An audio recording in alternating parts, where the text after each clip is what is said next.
নমস্কার বন্ধুরা, গৃহিণীর রান্নাঘরে আপনাদের স্বাগত। আজ অনেক দিনের পুরনো রেসিপি নিয়ে চলে এসেছি। রুই বা কাতলা মাছ দিয়ে এই রেসিপি আগেকার দিনের মা ঠাকুমারা বানাতেন। সেই রেসিপি আজ আপনাদের সাথে শেয়ার করব। রুই বা কাতলা মাছ দিয়ে তৈরি এই হালকা ঝোল খেতে কিন্তু দারুণ টেস্টি হয়। তাহলে চলুন দেরি না করে শুরু করে ফেলি। প্রথমেই রুই মাছ ভালো করে ধুয়ে একটা বাটির মধ্যে নিয়ে নিলাম। এবার এর মধ্যে নুন আর হলুদ দিয়ে ভালো করে মাখিয়ে নেব।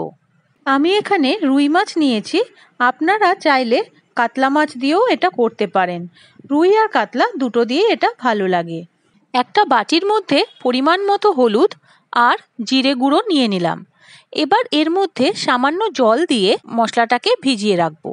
আগেকার দিনে তো এইরকম জিরে গুঁড়ো ব্যবহার হতো না, জিরে শিলে বেটেই ব্যবহার করা হতো।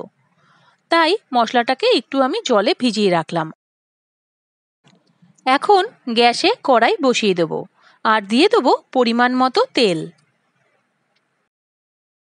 আর দেব সামান্য একটু নুন। এই নুন দিলে মাছগুলো ভাজার সময় কড়াইতে মাছগুলো আটকে যাবে না। তেল বেশ ভালো মতো গরম হয়ে এসেছে, এখন মাছগুলোকে ভেজে নেব।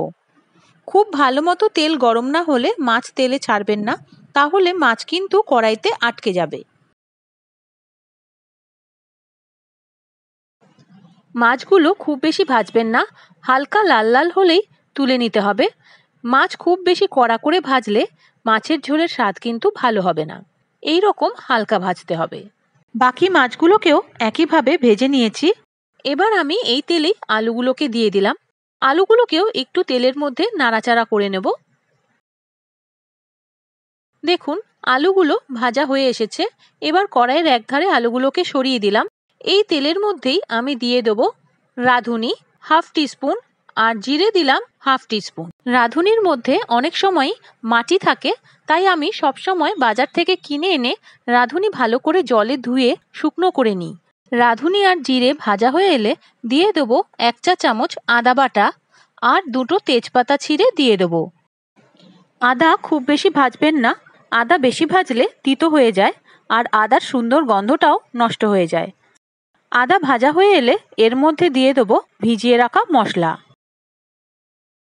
মশলার বাটিটা ধুয়ে একটু জল এর মধ্যে দিয়ে দেবো। আলুর সাথে মশলা কষিয়ে নেব।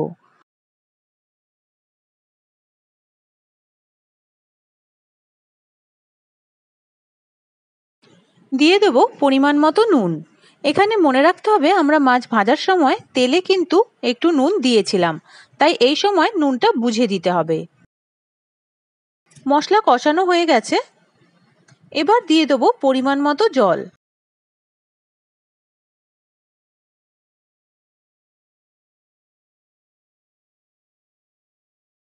একটু নেড়েচেড়ে দিয়ে আধা সেদ্ধ হওয়া পর্যন্ত আলুগুলোকে ঢেকে দেবো।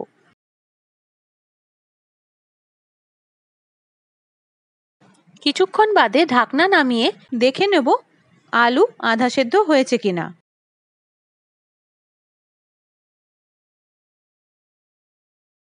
আলু আধা সেদ্ধ হয়ে গেছে, এখন এর মধ্যে মাছগুলোকে দিয়ে দেব।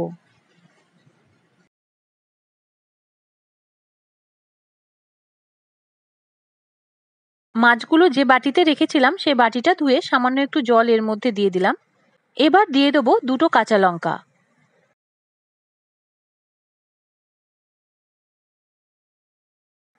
কড়াইটা ধরে একটু নাড়িয়ে দিলাম যাতে মাছ আর আলুগুলো কড়াইয়ের ঝোলের মধ্যে ঠিকমতো সেট হয়ে যায়। এই সময় গ্যাসের আঁচ একটু হালকা করে দেবেন। হালকা আঁচে কিছুক্ষণ ঢেকে ফুটিয়ে নিতে হবে, যতক্ষণ না আলুগুলো সেদ্ধ হয়ে যাচ্ছে আর মাছও একটু নরম হয়ে যাচ্ছে।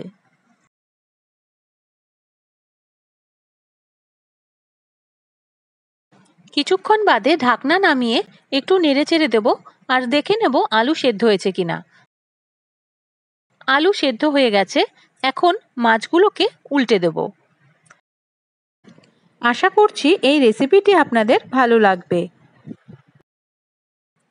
যদি রেসিপিটি আপনাদের ভালো লেগে থাকে তাহলে ভিডিওটিতে একটা লাইক দেওয়ার আর চ্যানেলটি সাবস্ক্রাইব করার অনুরোধ রইল।